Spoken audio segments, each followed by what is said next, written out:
Hello mga Karisen! Welcome back to my channel. This is Indayani, ang Rhina ng inyong tahanan. And for today's vlog, totoo nga naman mga Karisen ang kasabihan na hindi hadlang ang estado sa buhay upang tuparin ang inyong pangarap, kundi gamitin mo itong inspirasyon mo sa pagtupad ng inyong pangarap. At disclaimer lang mga Karisen, pinahintulutan po tayo ng may-ari ng bahay na ito upang i-feature ko ang pagbabago ng kanilang bahay. Pero take note mga Karisen, finiture ko po ito sa aking vlog, not to brag everyone, but to give inspiration to everyone. O, diba? Ito mga Kalisen, yung kanilang mga sofa. At matagal na rin nilang pangarap mga Kalisen na talagang ipaayos nila itong bahay nila. Pero dahil nga sa hirap ng buhay noon sa kanila, hindi nila magawa mga Kalisen. So ngayon, nabigyan sila ng pagkakataon mangibang bansa at mapalad at blessed talaga itong pamilya na ito. Kaya naman, ngayong pagkakataon na ito mga Kalisen ay nabigyan sila ng pagkakataon upang ipaayos, ipagawa, ipaganda ang kanilang munting tahanan. At eto na nga mga Karisen, nagpaplano na kami dyan kung ano nga ba yung gagawin na parte dito sa loob ng bahay.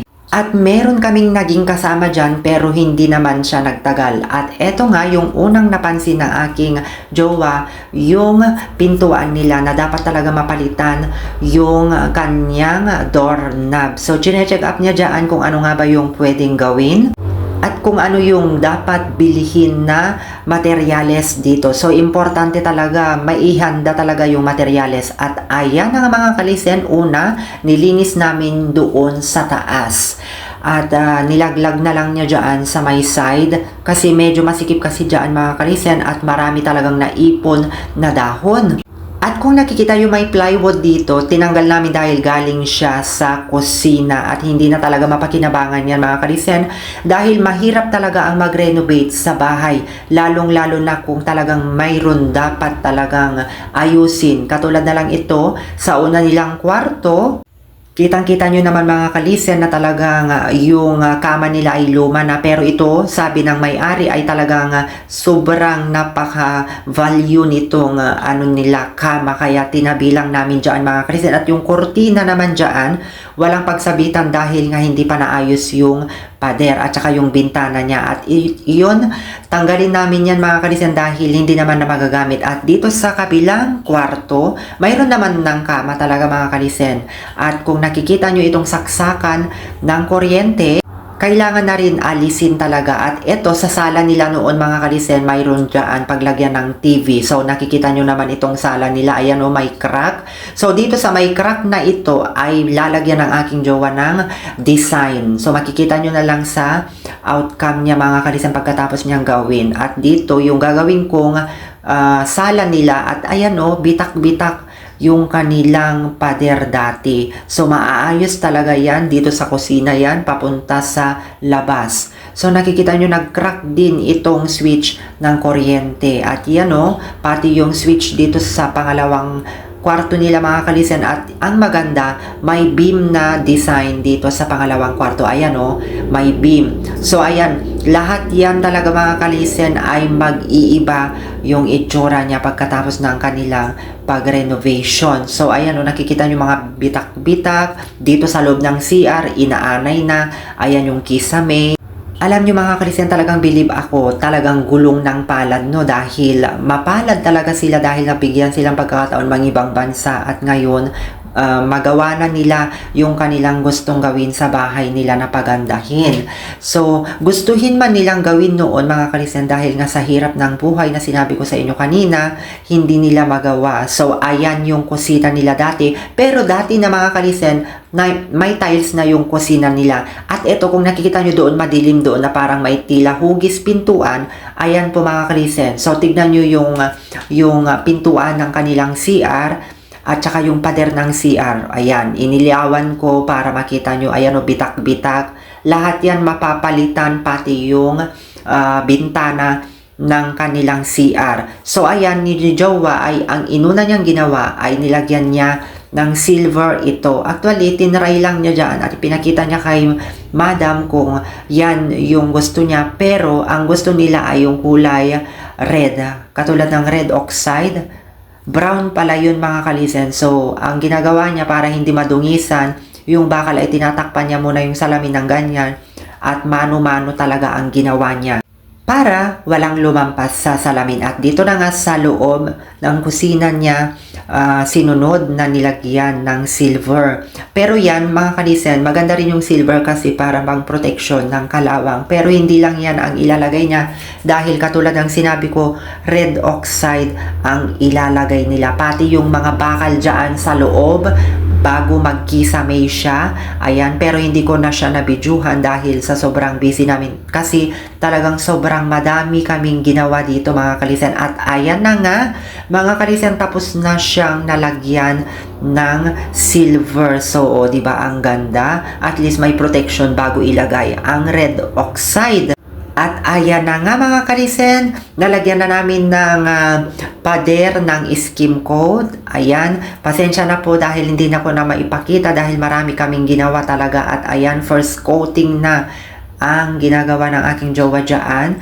At ang pili nilang kulay ay ang apple green. So ayan, napakaganda, very refreshing. Ayan, yung kanyang itsura. At alam nyo, kinabukasan, ako naman ang tumulong na nagpintura dito sa mga kwarto. Ang hirap talaga mga kalisen yung magiging construction. Kaya sa mga construction, saludo ako sa inyo. At hindi biro ang pagiging construction talaga, dugot, pawis. Kaya naman na sobra talaga akong humahanga din sa mga construction. Pero mas hanga ako sa aking jowa kasi magaling siya. O, di pa, pumuri pa talaga, no?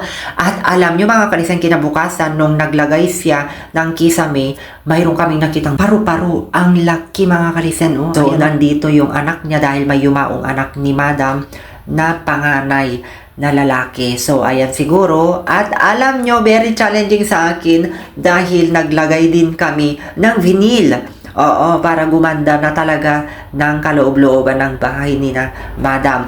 Ayan o, nilagyan namin ng vinyl at ang napili namin na kulay ay yan, kulay brown. At hindi biro ang mag-vinyl mga kalisen dahil sukatin mo ng maayos bawat gilid, bawat sulok. Dapat hindi ka magpalpak dyan.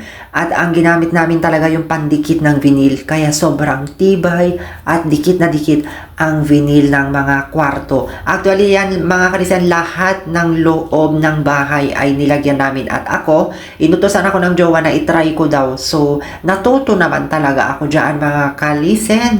Pero talagang mahirap sa totoo lang mga kalisen dahil mabusisi ang paglagay mo ng vinyl. Dapat eksakto yung sukat kung ano yung ikakater mo dyan sa gilid. Ganyan ang pagdikit ng vinyl. At least may natutunan ako, o diba? So ayan na nga mga kalisen, finished product na po tayo. At gusto ko lang ipakita sa inyo ang naging kalabasan ng bahay nila. So ayan o, nilagyan ni Jowa ng cube light. Ayan, nilagyan ko na rin ng kortina, nag-set up na kami ng sopa, inayos na namin dyan pero medyo makalat, pasensya na yung rice cooker dahil dyan na kami kumain that time at may unan na rin at nagpapahinga rin kami dyan tuwing wala na kaming ginagawa. So ayan yung kabuuan ng kanilang sala, ayan dito, ayan na po yung sinasabi ko sa inyo na nilagyan niya ng design, ayan yung arko ba, ayan guys. At syempre, mayroon din kornesa. So, ayan na yung pintuan na rin ng kwarto. Paikot talaga yung cube light mga kalisen at yung mga saksakan inayos na rin. At ganito ang itsura ng kwarto nila, yung unang kwarto nila dito. Ito yung kwarto nila Madam noon nandito sila sa Pinas. So, ayan, kulay green din siya mga kalisen, apple green at may kornesa rin siya. Lahat-lahat na nakaset up na dyan mga kalisen. At yan o, pinamimigay na nila. Yan, yung foam. So ayan, punta rin tayo dito sa kabilang kwarto mga kalisen. Ayan o, ang ganda-ganda talaga yung kalabasan ng kanilang bahay. Nag-transform talaga mga kalisen. Katulad ng pinakita ko sa iyo ng una, ayan, may beam siya sa loob ng kwarto nila at may kornesa. Grabe, ang ganda. So, labas na tayo mga kalisen dahil ipapakita ko rin dito sa bandang kusina. Ayan na yung kusina nila. Ayan, kung napansin nyo yung pader, dito sa kusina ay may design, may dark siya. At saka may beam din siya mga kalisen. At dito, nilagay namin yung isang kama para sa ganun ay may pagtambayan yung mga nandyan. So, ito yung kalabasan ng arko dito sa living room. Paikot natin dito sa kusina mga kalisen. Ayan, malawak talaga yung kanilang bahay. O, di ba ang ganda yung naging kalabasan ng kanilang bahay. O yan, may design yung kusina, may pintura na dark at light. Yun ang ginawa ng aking jowa. Para sa ganun ay may iba naman daw at iba yung magiging reflection dito sa kanilang kusina. At ayan yung mga hanging cabinet. Uy, alam nyo, ako ang nag-varnish yan para sa hanging cabinet. O, di ba? Pinagmayabang pa mga kalisan. Pero ako talagang nag-varnish yan. Totoo yan. At ayan na nga dito sa kusina, mayroon ng pintuan. So, ayan, sarado yan kanina mga kalisan. Pero ngayon, may pintuan na. So, pwede na kayong paikot-ikot dyan sa bakuran nila mga kalisan. At punta tayo sa CR nila. O, ayan. Tapos na rin yung kusina ay CR nila mga kalisan. Ayan o, yung CR nila. Pasensya na dahil may mga dark spot na pintura dyan pero magiging pantay din yan mga kalisen. Nagkaroon lang kasi yung mga bitak-bitak noon na at dinoble namin na nilagyan. At nilinis ko na rin at nilagyan na rin niya ng tiles. So yun ang napili nilang kulay na tiles. So dito, palabas dito mga kalisen. Ayan o, nilagyan din niya ng alulot dito para naman may suporta yung pintuan. At dito, tinabunan na lang ng buhangin at dito sa labas ng pader ay pininish din para sa ganun ay makinis. Kasing kinis ng pagmumukha mo ngayon. So, ito ay isinarado na namin yung pintuan dito mga kalisen kasi mahangin that time. At ayan na nga yung naging kalabasan ng kanilang tahanan mula alulod dito sa labas hanggang sa loob mga kalisen. Super ganda at naging satisfied naman ang tumira. Pero wait. Ops, hindi pa tayo tapos mga kalisen. Papasok muna tayo sa bahay. At syempre, pagbukas mo dito sa kanilang pintuan, ito ang bubungad sa inyo sa sala. O diba, bongga? Mayroon ng cube light, mayroon na ring ilaw dito. So ayan yung kabuuan ng kanilang tahanan, mga kalisen na nagbigay ng inspirasyon sa inyo ngayon. Tandaan, hindi hadlang ang estado sa buhay upang tuparin ang inyong pangarap, kundi gamitin mo itong inspirasyon mo sa pagtupad ng inyong pangarap katulad nila. So ayan mga kalisen, naway nag-enjoy kayo at nabigyan namin kayo ng konting inspirasyon sa mga taong nawawala ng pag-asa sa buhay. Kapit lang po sa taas at manalig po sa Kanya. Believe in yourself, you can do it like them. And God bless us all mga kalisen. Until next time, see you again on my next vlog. This is Indayani, ang Rhina ng inyong tahanan. Bye mga kalisen. Please like and share, comment down below for this video. Bye!